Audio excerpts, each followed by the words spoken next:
ಸಿದ್ದರಾಮಯ್ಯನವರು ಕರ್ನಾಟಕ ರಾಜ್ಯದ ಒಬ್ಬ ಸುದೀರ್ಘ ದಾಖಲೆಯ ಮುಖ್ಯಮಂತ್ರಿ ಅಂತ ಹೇಳ್ತಾರೆ. ದೇವರಾಜ ಅರಸು ನಂತರ ದೇವರಾಜ ಅರಸರ ದಾಖಲೆಯನ್ನು ಮುರಿದಂತ ಮುಖ್ಯಮಂತ್ರಿ ಅಂತ ಹೇಳ್ತಾ ಇದ್ದಾರೆ. ಸಾಕಷ್ಟು ರೀತಿಯಾದಂತಹ ದಾಖಲೆಗಳನ್ನು ಅವರು ಮಾಡಿದ್ದಾರೆ. ಹೆಚ್ಚು ಬಜೆಟ್ ಅನ್ನ ಮಂಡನೆ ಮಾಡಿದಂತ, ಸುಮಾರು 17 ಬಜೆಟ್ ಅನ್ನ ಮಂಡನೆ ಮಾಡಿದಂತ ದಾಖಲೆಯ ಮುಖ್ಯಮಂತ್ರಿ ಅವರು. ಇತಿಹಾಸದಲ್ಲಿ 4,48,000 ಕೋಟಿ ರೂಪಾಯಿಯ ದೊಡ್ಡ ಗಾತ್ರದ ಬಜೆಟ್ ಅನ್ನು ಮಾಡಿದಂತವರು ಕೂಡ ಮಾನ್ಯ ಸಿದ್ದರಾಮಯ್ಯನವರೇ. ಅದೇ ರೀತಿ ಹೆಚ್ಚು ಸಾಲವನ್ನ ಮಾಡಿದಂತ ಮುಖ್ಯಮಂತ್ರಿ ಯಾರು ಅಂತ ಕೇಳಿದ್ರೆ ಅದು ಕೂಡ ಸಿದ್ದರಾಮಯ್ಯನವರೇ. ಹೆಚ್ಚು ಹೊಣೆಗಾರಿಕೆಯ ಬಜೆಟ್ ಅನ್ನು ಯಾರು ಮಂಡನೆ ಮಾಡಿದ್ರು ಅಂತ ಕೇಳಿದ್ರೆ ಅದು ಕೂಡ ಸಿದ್ದರಾಮಯ್ಯನವರಿಗೆ ಸಲ್ತದೆ. ಈ ವರ್ಷದ ಬಜೆಟ್ ನಲ್ಲಿ 1,32,000 ಕೋಟಿ ರೂಪಾಯಿಯನ್ನ ಸಾಲ ಮಾಡಿ ಅತ್ಯಂತ ಹೆಚ್ಚು ಸಾಲ ಮಾಡಿದಂತ ಮುಖ್ಯಮಂತ್ರಿಗಳ ಪೈಕಿ ಮಾನ್ಯ ಸಿದ್ದರಾಮಯ್ಯನವರು ಮೊದಲನೇ ಸಾಲಿನಲ್ಲಿ ಇವತ್ತು ನಿಲ್ತಾ ಇದ್ದಾರೆ.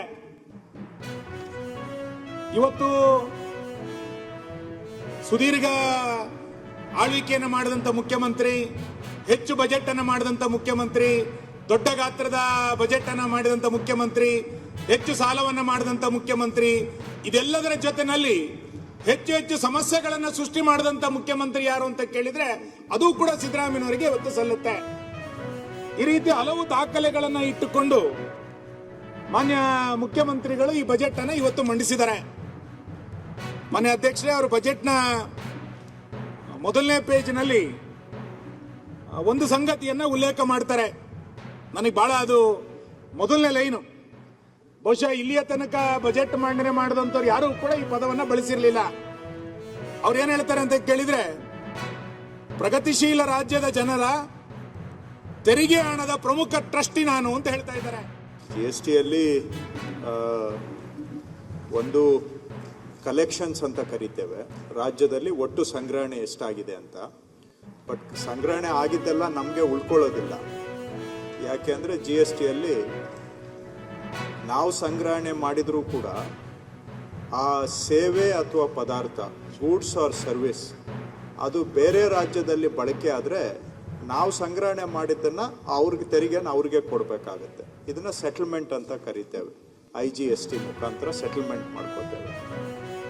ಆದರೆ ಈ ಸೆಟಲ್ಮೆಂಟ್ಗಿಂತ ಮೊದಲು ಕಲೆಕ್ಷನ್ ಅಂದರೆ ನಮ್ಮ ಎಕಾನಮಿಯ ರಿಫ್ಲೆಕ್ಷನ್ನು ಕಲೆಕ್ಷನಲ್ಲಿ ಕಾಣುತ್ತೆ. ಎಕನಾಮಿಕ್ ಆಕ್ಟಿವಿಟಿಯ ಪ್ರತಿಬಿಂಬ ವಸೂಲಾತಿಯಲ್ಲಿ ಕಾಣುತ್ತೆ. ಸೊ ದೇಶದಲ್ಲಿ ಅತಿ ಹೆಚ್ಚು ಗ್ರೋತ್ ರೇಟು ಕರ್ನಾಟಕದಲ್ಲಿ ಇದೆ, 11%. ಮಹಾರಾಷ್ಟ್ರಗಿಂತೂ ಜಾಸ್ತಿ, ಗುಜರಾತ್ಗಿಂತ ಜಾಸ್ತಿ.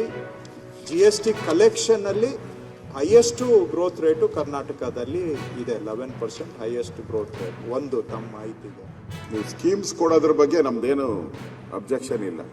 ಈಗ ರೈತರು ಕೊಡ್ತೀರಿ ಸ್ಕೀಮ್ಸ್, ಆಹಾರ ಉತ್ಪಾದನೆ ಜಾಸ್ತಿ ಆಗ್ತೈತೆ. ಯಾವುದೋ ಸ್ಮಾಲ್ ಸ್ಕೇಲ್ ಇಂಡಸ್ಟ್ರೀಸ್ಗೆ ನಾವು ಹೆಲ್ಪ್ ಮಾಡ್ತೀರಿ, ನಮ್ಮ ಇಂಡಸ್ಟ್ರಿಯಲ್ಲಿ ಗ್ರೋತ್ ಆಗುತ್ತೆ. ಈ ಥರ ಗ್ರೋತ್ ಆಗೋವಂಥ ಕಡೆ ನಾವು ಕೊಡುವಂಥ ಸಬ್ಸಿಡಿ ಅದು ನಮ್ಮ ರಾಜ್ಯದ ಬೆಳವಣಿಗೆಗೂ ಹೆಲ್ಪ್ ಆಗ್ತದೆ. ಆದರೆ ನೀವು ಏನು ಹೇಳಿದ್ರೆ ಅದು ನಾವು ಯಾರಿಗೋ ಏನೋ ಬಡವರಿಗೆಲ್ಲ ಕೊಡ್ತಾ ಇದ್ದೀರಿ ಅಂತ. ಬೇಡ ಅಂತ ಹೇಳಲ್ಲ ನಾವು, ಕೊಡಬೇಡಿ ಅಂತ. ಒಂದು ಗಾದೆ ಇದೆ, ನೀವು ದಿನ ಒಬ್ಬರಿಗೆ ಮೀನು ಕೊಡೋದ್ರ ಬದಲು ಮೀನು ಹಿಡಿಯೋದನ್ನು ಕಲ್ಸ್ಕೊಡಿ ಅಂತ ಹೇಳಿರೋದು ಪೂರ್ವಿಕರು ನಮಗೆ. ದಿನ ಒಂದೊಂದು ಮೀನು ಕೊಟ್ಟು ಅವರು ನಿಮ್ಮನ್ನ ಡಿಪೆಂಡ್, ದಿನ ಬಂದು ನಿಮ್ಮ ಮನೆ ಬಾಗಿಲಲ್ಲಿ ನಿಂತ್ಕೋಬೇಕು. ಅವರು 2,000 ಕೊಡ್ತಾರೆ, 2,000 ಕೊಡ್ತಾರೆ. ಅದ್ರ ಬಿಟ್ಬಿಟ್ಟು ಆ ಮೀನು ಹಿಡಿಯೋದನ್ನ ಕಲ್ಸ್ಕೊಡಿ ಅಂತ ನಮ್ಮ ಪೂರ್ವಿಕರು ಹೇಳಿರೋದು. ಆ ಥರದ ಒಂದು ಕೆಲಸವನ್ನ ಕೊಡ್ಬೇಕು ಅವ್ರಿಗೆ. ಅದು ಬಿಟ್ಬಿಟ್ಟು ನೀವು ಕೊಡ್ತೀನಿ ಅಂತ ಹೇಳಿದ್ರೆ ನೀವು ಡಿಪೆಂಡೆಂಟ್ ಮಾಡ್ತಾ ಇರ್ತೀರಾ.